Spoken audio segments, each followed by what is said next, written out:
है कि सिद्ध कीजिए कि दी हुई तिर्यक ऊंचाई और महत्तम आयतन वाले शंकु का अर्ध शीर्ष कोण tan इनवर्स √2 होता है। चलिए भाई सिद्ध करते हैं।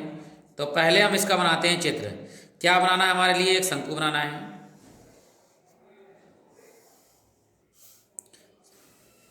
शंकु में हमें दिया हुआ है तिर्यक ऊंचाई, ये दे रखी है। तो तिर्यक ऊंचाई इधर ले लीजिए आप l, ये भी है तिर्यक ऊंचाई, और इधर वाला l ये भी तिर्यक ऊंचाई है। बात कर रहा है अर्ध शीर्ष कोण की। तो ये जो पूरा शीर्ष है, मान लीजिए यहाँ से लेकर यहाँ तक पूरा शीर्ष है, इस पर हमने लंब डाल दिया, नीचे दो बराबर भागों में बांट दिया, ये 90 डिग्री कोण बना दिया। इधर भी ये तो त्रिज्या होगी शंकु की r इधर, और चाहे इधर ले लीजिए r। तो ऊपर अर्ध शीर्ष कोण इधर मान लिया हमने थीटा, ये भी और थीटा ये भी। ये अर्ध शीर्ष कोण निकालना है आपको tan इनवर्स √2। तिर्यक ऊंचाई दे रखी है, ये हमने मान लिया h, इसकी शंकु की ऊंचाई हो गई h और शंकु की त्रिज्या हो गई आपकी r। l दे रखा है, तो पहले हम r का मान निकाल लेते हैं l के पदों में। ठीक, तो हम फार्मूला जानते हैं क्या? तो यह है आपका आधार का वर्ग यानी r का वर्ग बराबर लंब, यानी ये 90 के सामने वाली भुजा याली कहलाती है, कर्ण लिख भी देते हैं। ये कर्ण हो गया और ये हो गई आपकी लंब और ये है आपका आधार। ठीक, त्रिभुज में आपका आधार का स्क्वायर यानी r का स्क्वायर बराबर कर्ण का स्क्वायर यानी कि l का स्क्वायर, और माइनस ये हो गया लंब का स्क्वायर यानी h का स्क्वायर। ये तो पाइथागोरस प्रमेय से हमने r का मान निकाल लिया। समीकरण नंबर लिख देंगे 1। हमें चाहिए क्या? अर्ध शीर्ष अर्धकोण चाहिए। इसको हमने घुमा लिया इस तरह से, ये मान लीजिए a, ये मान लीजिए b और ये मान लीजिए c। तो त्रिभुज ABC को हम लिखते हैं कैसे? देखो ABC में इसको हमने घुमा लिया इस तरह से। शीर्ष तो हमारा ये C आ गया, इस पर कोण हो गया थीटा। ये 90 डिग्री कोण है, ये कौन सा है आपका B बिंदु, ऊपर आ गया आपका A। तो यहाँ देखिए B से C दिया है H, यानी ये हो गया आपका H, और ये A से B दिया हुआ है R, और ये है आपका L। ठीक, अब हमारे लिए ये है आधार, ये है लंब और ये है कर्ण। हमारे लिए क्या में चाहिए? tan theta. तो tan थीटा ले लीजिए। tan थीटा बराबर क्या होता है? लंब बटे आधार। तो लंब बटे आधार ले लिया हमने। तो tan थीटा तो यही रहेगा, लंब की वैल्यू है आपके पास r और बटे में आधार की वैल्यू है आपके पास h। ठीक, इसे मान लीजिए हमने समीकरण नंबर 2। ठीक है, हमें क्या दिया है? महत्तम आयतन, यानी शंकु का आयतन की बात हो रही, तो यहाँ पे फार्मूला लगाएंगे शंकु का आयतन। शंकु का आयतन V से नोट करेंगे। शंकु का आयतन होता है 1/3 पाई r स्क्वायर h। ठीक है, अब हम मान लगा देंगे। r का मान हमारे पास है, r स्क्वायर का मान l square minus h square. तो v बराबर 1/3 ऐसे ही रहेगा, पाई r स्क्वायर का मान पूरा लगा दीजिए, क्या है? l square minus h square, और यहाँ पर आपका है h। क्योंकि l हमें दे रखा है तो l के सापेक्ष तो अवकलन करना नहीं है। किसके सापेक्ष करना है? h के सापेक्ष। तो h की गुणा कर दी दोनों में, यहाँ पर अंदर केवल इसका रहने दीजिएगा बाहर। तो ये v ऐसे ही रहेगा 1/3 पाई, अंतर गुणा करेंगे l स्क्वायर की गुणा h से, तो l स्क्वायर h और माइनस h की घात 2 और 1 कितनी हो जाएगी? 3। 2 बार हमें इसका क्या करना है? अवकलन करना है, ताकि हम महत्तम मान निकाल सकें।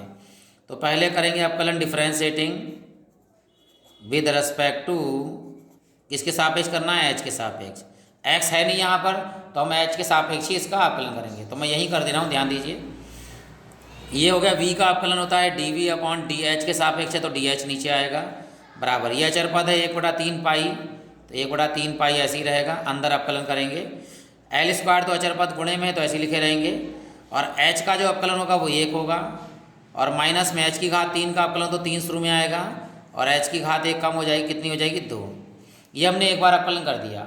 एक बार फिर से कर लीजिए। समीकरण नंबर मान लीजिए हमारी हो गई है, सॉरी ये 2 थी, ये 3 मान लीजिए समीकरण। फिर से कर लेंगे अगेन, या पुनः अब h के सापेक्ष अवकलन करने पर, या differentiating with respect to h. फिर से कर दी, इसका हो जाएगा d square v upon d h square बराबर, ये ऐसे ही रहेगा 1/3 पाई।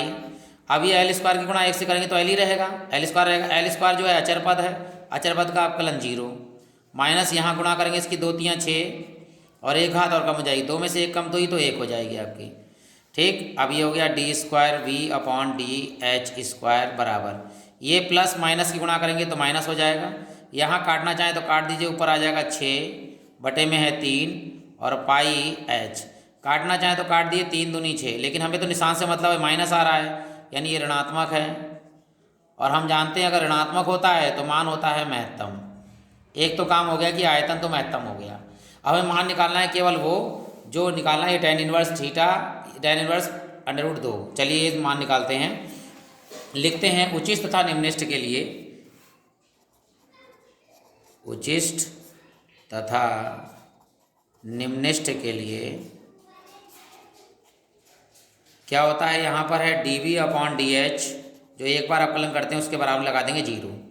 क्या मान है हमारे पास में इसका, ये लगाते हैं, देखिए 1/3 पाई, तो 1/3 पाई और ब्रैकेट में है एल स्क्वायर एकम L square minus 3h square, तो एल स्क्वायर माइनस के 3h स्क्वायर बराबर में 0। ये तो 0 में इसे बीच एक गुणे में है तो बटे चला जाएगा, 0 का ऊपर 0 तो 0 हो जाएगा, तो ये हो जाएगा आपका L square minus 3h square बराबर 0। तो ये 3h स्क्वायर माइनस में इधर प्लस में जाएंगे, तो एल स्क्वायर बराबर आ गया 3h स्क्वायर।